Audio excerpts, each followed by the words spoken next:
Coming to you from the Deep South, this is the Blue Collar Leadership Podcast. High-impact leadership is not reserved for leaders, and it has nothing to do with your position, title, or rank. However, it does have everything to do with your character. It's time to climb to the next level and beyond, personally and professionally. Now, let's start making it happen with your host, Max Story. Hello, everyone. Thanks for stopping by the Blue Collar Leadership Podcast today. Today, we're on chapter 21 of 30 in my series on my book, Blue Collar Leadership and Supervision, Unleash Your Team's Potential. Hope you went out and got a copy of that. It's on audio, or you can find it in Amazon in paperback and ebook.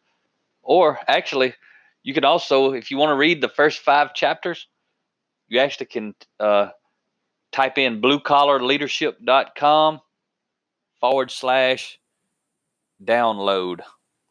Type that in, and you can actually download the first 5 chapters of all 5 of my Blue Collar Leadership books. And there's about 5 chapters worth of content from Change Happens, Leading Yourself and Others Through Change, 10 Foundational Elements of Intentional Transformation, How to Become Your Best Self, and then a chapter, I think it's chapter 10 or 11, I can't remember, but a complete chapter out of Defining Influence. So all that information is there. It really is about 40 chapters worth of content there. So a lot of content for free. You don't have to put your email in, bluecollarleadership.com/download, and you can read those. You can download a PDF and share them with your team or other leaders, peers, if you want to.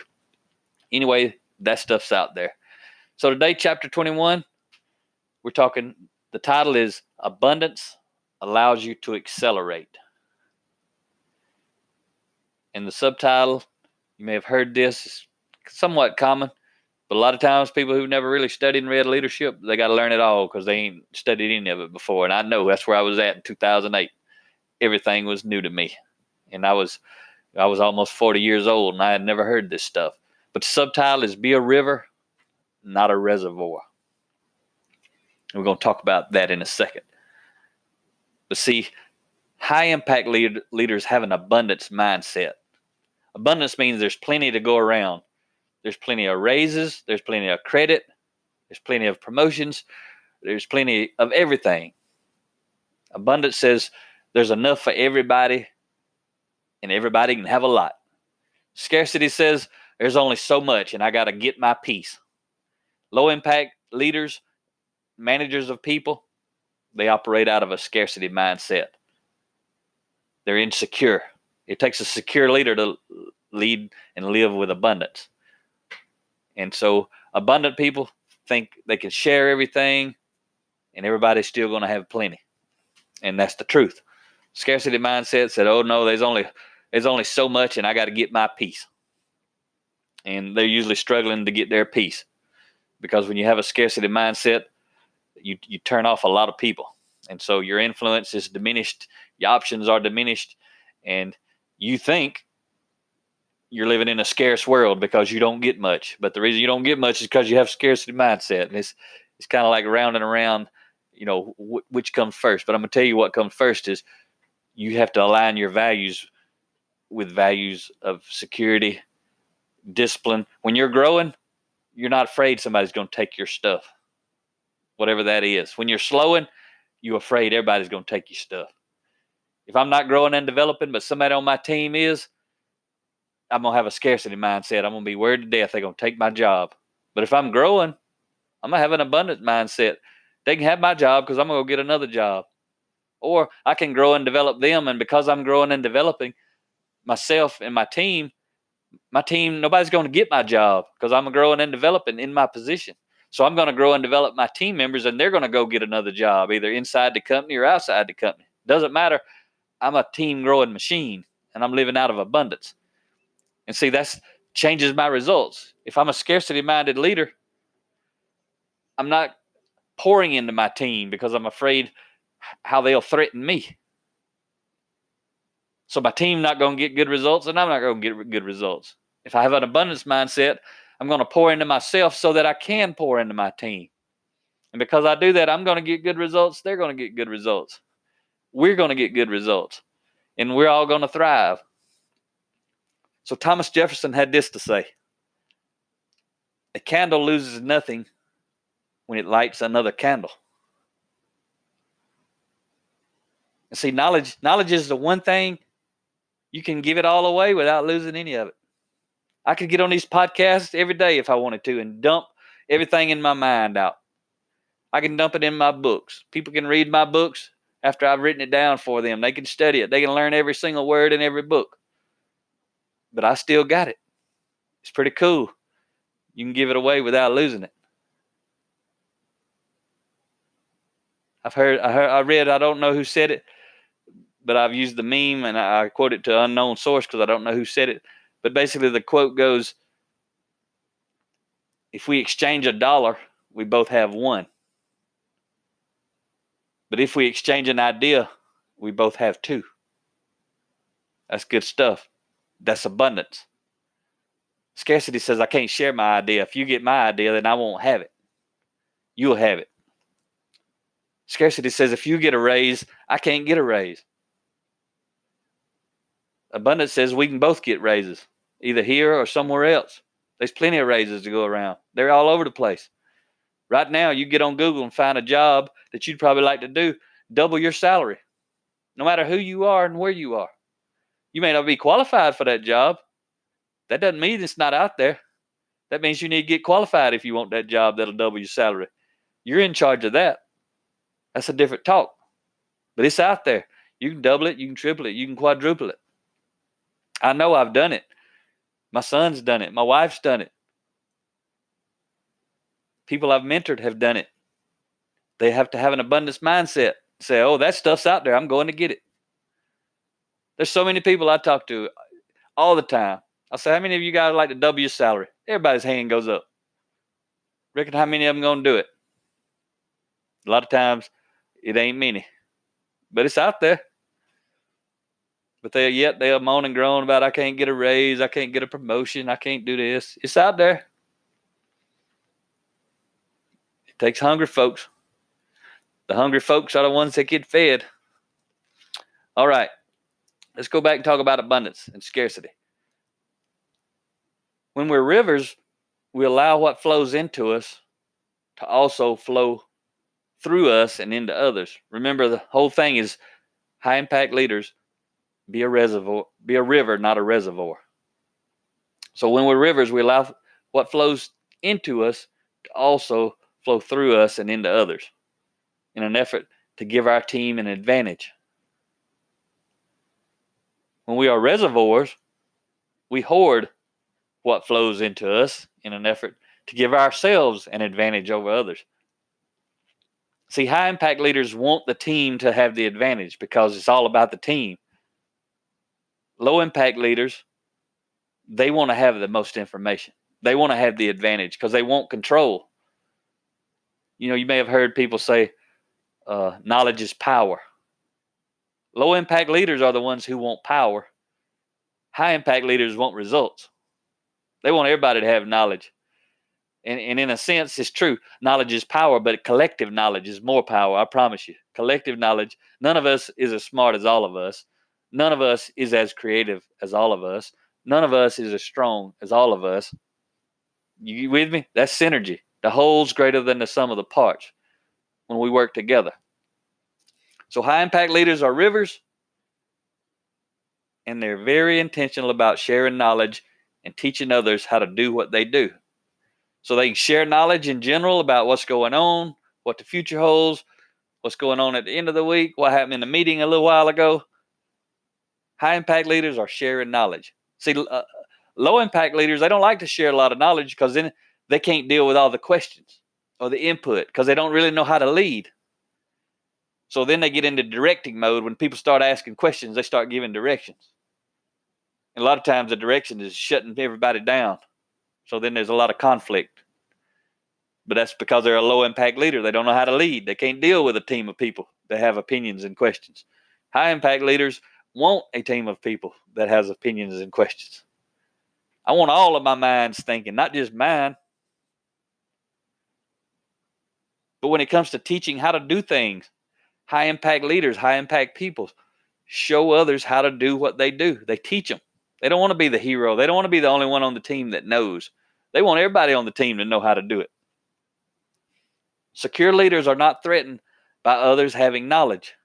They are strengthened by it. High impact leaders are strengthened by others' knowledge.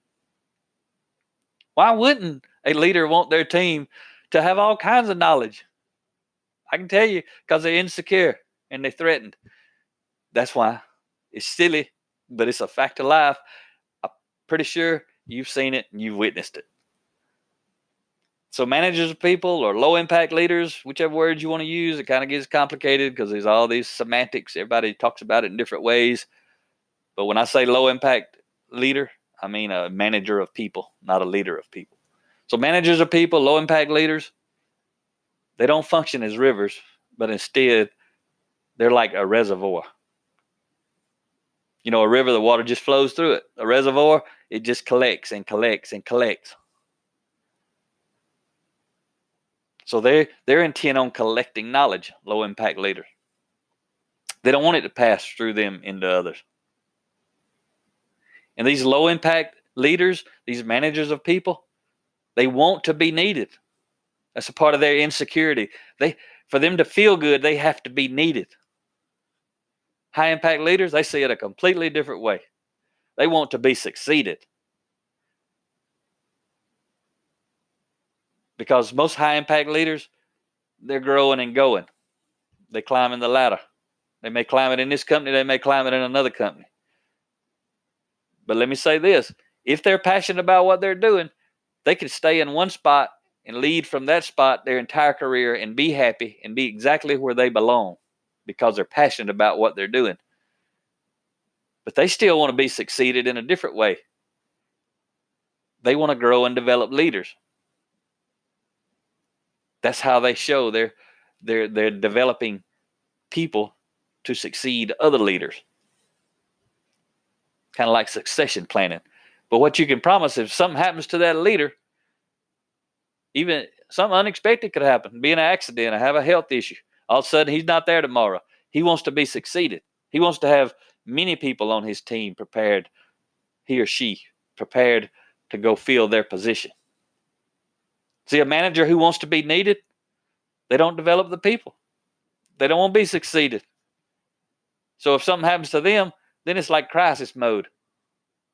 They haven't helped their leader by preparing their team, and they haven't helped their team by preparing them to fill in if the leader's not there or to step up. Most of the time, you ask a low impact leader who would take their spot, most of the time they tell you the person who does the best job out there. They might not have a clue about leading somebody. They could just do a good job. But a high impact leader, they usually can probably tell you two or three, and they can tell you why, and they can tell you their strengths because they're growing and developing leaders. Huge difference. If you're leading leaders, I hope you're a high impact leader and you're developing high impact leaders and they're developing high impact individuals. Because to have a high performance team, you got to have high impact individuals, you got to have high impact team players, and you got to have high impact leaders. And if you're not familiar, my newest book came out on July the 12th, 2019, Blue Collar Leadership and Culture, the 5 components for building high performance teams. That book is a roadmap and a guide for a top leader who wants to basically become the Chick-fil-A of their industry. It's for those who want to stop searching for good people and start attracting great people. Because to attract great people, you've got to have a great team. A lot of people say, oh, I can't find any good people. It's because the leader, they're not developing the people who already work there. Great people, they like special ops, man, when they coming in for an interview. But the great people, you know, they getting on Glassdoor or some of these other websites where people who already work at a company can get on there and tell the world anonymously what it's like to work there. So the great people, they investigate. And a lot of times you won't ever see, if you're not leading, growing, and developing your people, you won't ever see the great people's application. You'll just say what most people say who are in that situation. We just can't find any good people. So if you want to dive into how do you actually create a culture that attracts great people, check out Blue Collar Leadership and Culture. So which leader is more valuable to an organization? One that shares knowledge or one that hoards knowledge? See, it's common sense. If you're the leader, you got to promote someone. Everything else is equal. That's the way you have to do it to understand how much each thing matters to your influence as a leader. Let's say the big dog leader. Let's say you're a upper level leader and you about to promote some mid-level leaders to a higher level leadership position. Everything's equal. Both of these people are rock stars, except one of them hoards information and knowledge, and the other one shares it with everybody. Which person you want? Which one's more valuable? Someone who keeps the knowledge to themselves or someone who shares the knowledge with others so that the team can perform better? It's common sense when you look out the window. But when you look in the mirror, what are you doing? Which one are you? Are you hoarding knowledge for any reason? Thinking it increasing your influence? Making you a better leader? I'm telling you, it's not making you a better leader. You don't have to believe me, but it's still the truth. Or are you sharing it? Think about it. When your leader hoards information, how do you feel? You have more respect for the leader or less respect? When your leader does not trust, when your leader will not share information, do you trust them more or trust them less? See, it's easy to look up. Look up at your leader. Ask those questions. What kind of leader do you want? Do you want a leader that hoards information or a leader that shares information? When you look up, it's easy to know the answer. But when we look down, it kind of gets a little bit harder. But guess what? When we look down, all those people who report to us are looking up. What do they see? Because whatever they see is going to make them feel just like you feel when you look up and you ask those questions. So let's do this.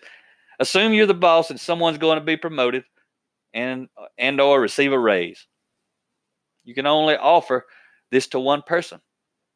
However, you have 2 top-notch A players on your team. There's really only one difference between them. One of them is a knowledge hoarder, self-centered, and loves being the hero. And let's say she's very skilled in certain areas, but has been on the team for years without any concern for teaching others what she knows. She actually doesn't want others to know what she knows. When she's not at work, the team pays the price because there are some things only she can do. Now look at the other person. The other person teaches everyone everything she knows. She does it without being asked. When she learns something new, she quickly passes it on to the rest of the team. She wants to be sure if she's not at work, the show will still go on without skipping a beat. She is a team-centered person, not a self-centered person. Just like a minute ago, just a few different variables, but you're the boss. Which one of these people is more valuable to you? Which one of them gets the promotion or the raise? The one who's team-centered or the one who's self-centered? The one who shares knowledge or the one who hoards knowledge? Now let's look at it from a different perspective. Let's say you're the leader, same 2 people. There's a downturn in business or a downturn in the economy. And unfortunately, you got to let one of these people go. You going to let the self-centered knowledge hoarder go? Or you going to let the team-centered person who shares knowledge with everybody go? See, this stuff is common sense. It's common sense to understand it, but it is not common sense to do it.